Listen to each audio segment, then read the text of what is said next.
प्याज को फ्राई करने से पहले अगर दूध में डबो लिया जाए तो प्याज खस्ता हो जाता है।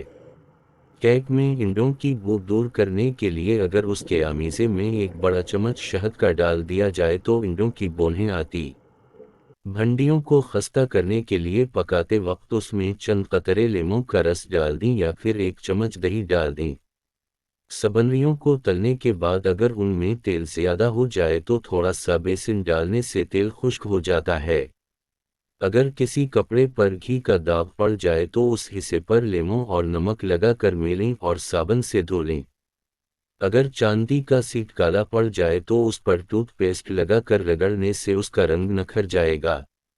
नींबू पर नमक लगाकर इसे चिकनाहट वाले बर्तन पर रगड़ें तो चिकनाहट दूर हो जाती है। बिस्किट को ज़्यादा अरसे तक के लिए खस्ता और ताज़ा रखना हो तो पॉलीथीन बैग में डालकर फ्रिज में रख दें। कच्चा आम लेकर काट लें, थोड़े से पानी में उबाल लें। जब जोश आ जाए तो उसमें करेले काट कर डाल दें। 4-5 जोश दें और करेले निकाल लें। करेलों की कड़वाहट दूर हो जाएगी। आटा गूंदने के थोड़ी देर बाद उस पर पपड़ी आ जाते हैं। इसके हिल के लिए कोई भी प्लास्टिक की थैली लेकर चौकोर काट लें। उसको पानी में गीला कर लें और आटे को ढान दें। उसके बाद फ्रिज में रखें। आए पर पपड़ी नहीं आएगी। अगर सालन पतला हो गया है और आपके पास टमाटर या प्याज नहीं है तो भनी हुई सोजी सालन में डाल दें।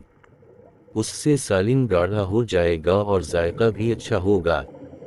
खाना पकाने के दौरान अगर एक मोमबत्ती को चूल्हे के करीब रख दिया जाए तो खाने की खुशबू सिर्फ किचन तक महदूद रहती है।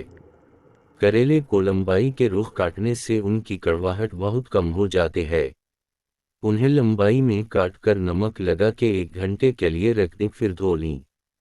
अगर फौरी इस्तेमाल न करने हों तो नमक लगाकर फ्रीज कर लें।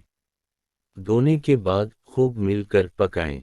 मछली की बू दूर करने के लिए उसको बगैर धोए नमक लगाकर 2 घंटा के लिए रख दें। फिर आये से धोकर मसाला लगाएं। मछली की बू खत्म हो जाएगी। कपड़े पर चाय के दाग हों तो उस पर ग्लिसरीन लगाएं, थोड़ी देर बाद गर्म पानी से धो लें। दाग सफ़ेद सूती धागे कपड़े पर हों तो कपड़े पर खोलता हवा पानी डालें। पकोड़े बड़े क्रिस्पी और जायकादार बनाने के लिए पकोड़े बनाते वक्त 1 चम्मच कॉर्नफ्लोर या चावल का आटा शामिल कर दें तो पकोड़े क्रिस्पी और खस्ता भी बनेंगे और जायकादार भी। सर दर्द से निजात के घरेलू टोटके।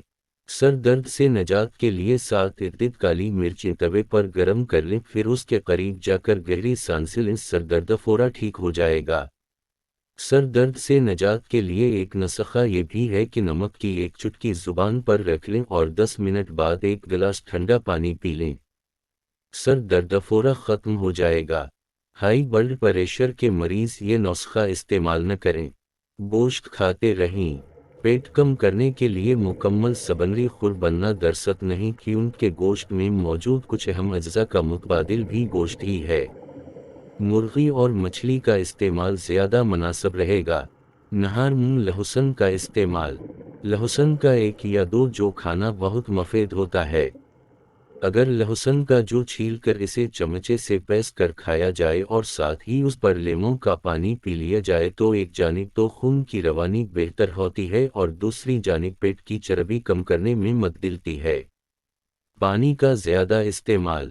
पानी खून में शामिल होता है और चिकनाई के सालमात को घलाता है, जबकि ज़्यादा पानी पीने से बदन के जहरीले मरकबात खारिज होते रहते हैं।